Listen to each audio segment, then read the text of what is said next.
राष्ट्र गौरव और धर्म रक्षा में सिख धर्म का अतुलनीय योगदान देश के लिए सदा ही गौरव का विषय रहा है।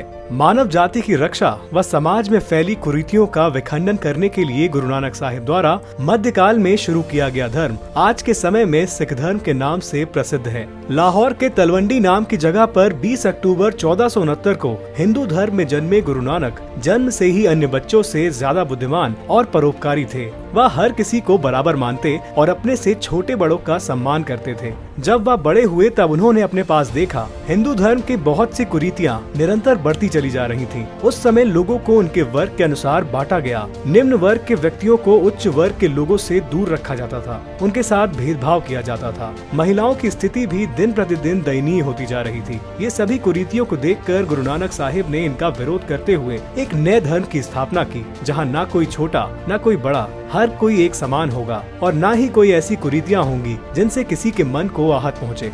गुरु नानक जब 12 वर्ष के थे तो उनके पिता ने उन्हें 20 रुपए देकर कोई व्यवसाय करने को कहा।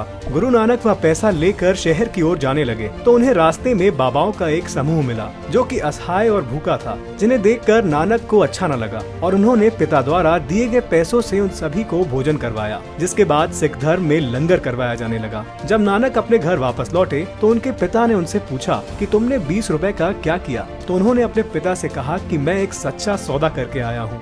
महज 28 वर्ष की उम्र में बेई नदी के किनारे गुरु नानक साहिब जी को ज्ञान की प्राप्ति हुई, जिसके बाद नानक ने अपने ज्ञान से अन्य लोगों को जागृत करना शुरू कर दिया। गुरु नानक का कहना था कि ईश्वर केवल एक है, जो कि ना तो पुरुष है और ना ही महिला। भगवान तो सर्वव्यापी है, हम उसे किसी एक नाम में बांध कर नहीं रख सकते।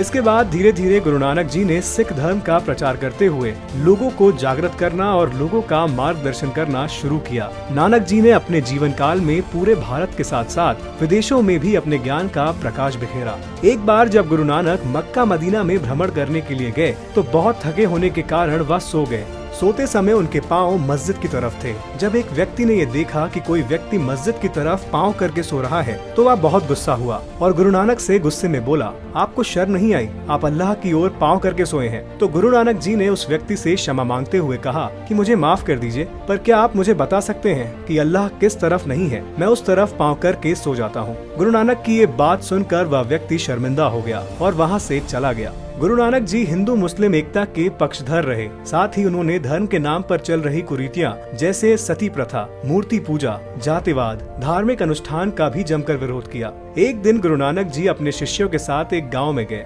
जब वह गांव में पहुंचे तो किसी ने भी उनका स्वागत न किया। उन गांव वालों के अंदर किसी भी प्रकार का सेवा भाव न था। थोड़ी देर बाद जब गुरु नानक जी अपने शिष्यों के साथ उस गांव से जाने लगे और उन गांव वालों को आबाद और एकजुट रहने का आशीर्वाद दिया, जिसके बाद वह दूसरे गांव की तरफ आ गए। दूसरे गांव में पहुंचते ही गांव वालों ने आदर पूर्वक उनका स्वागत किया और उन्हें स्वादिष्ट भोजन खिलाकर विदा किया। गांव से निकलते समय गुरु नानक जी ने उन गांव वालों को बिखर जाने और उजड़ जाने का आशीर्वाद दिया। ये देखकर एक शिष्य ने गांव से थोड़ा दूर जाते ही गुरुजी से पूछा, गुरुजी, जिन लोगों ने आपका अपमान किया उनको तो आपने आबाद रहने का आशीर्वाद दिया और जिन्होंने आपका आदर पूर्वक स्वागत किया उनको बिखर जाने को कहा, ऐसा क्यों? तब गुरु नानक जी ने कहा कि जिन लोगों ने मेरा सम्मान किया वह दानी और दयावान है। सोचो, अगर वह दुनिया के हर कोने में चले जाएंगे तो कोई भी व्यक्ति भूखा नहीं रहेगा। इसलिए मैंने उन्हें लोगों की सहायता करने के लिए बिखर जाने का आशीर्वाद दिया। गुरु नानक साहिब के जैसे ही सिख धर्म में 11 गुरु हुए, जिनमें से 10 इंसान और एक सिख धर्म की धार्मिक पुस्तक श्री गुरु ग्रंथ साहिब है।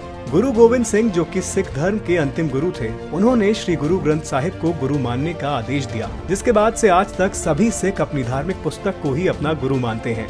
गुरु नानक साहिब द्वारा उनके शिष्य लेहना को गुरु बनाया गया, जिनका नाम गुरु बनने के बाद गुरु अंगद देव रखा गया। गुरु अंगद देव द्वारा ही गुरुमुखी लिपि, जिसे आज के समय में पंजाबी भाषा के नाम से जाना जाता है, का निर्माण किया गया था। साथ ही साथ इन्होंने 62 भजन भी लिखे, जो बाद में गुरु ग्रंथ साहिब में जोड़े गए थे। गुरु ग्रंथ साहिब में न केवल सिख गुरुओं के ज्ञान के बारे में, बल्कि हिंदू कवि कबीरदास से लेकर 18 महान संतों के विचारों और ज्ञान का भी व्याख्यान किया गया है। सभी सिख गुरुओं का मानना था भगवान एक है, वह ना किसी का पिता है और ना ही किसी की माता। उनका मानना था कि भगवान तक पहुंचने के लिए हमें किसी गुरु, पंडित या किसी अन्य व्यक्ति की जरूरत नहीं है। हम खुद भगवान की पूजा कर सकते हैं। भगवान के दरबार में सब एक समान है और भगवान तो हर किसी के अंदर है। फिर कोई फर्क नहीं पड़ता व्यक्ति की जाति, धर्म क्या है। सिख धर्म मानवता, दूसरों के प्रति प्रेम और दया के साथ हमेशा सत्य बोलने और संतोष रखने का धर्म है।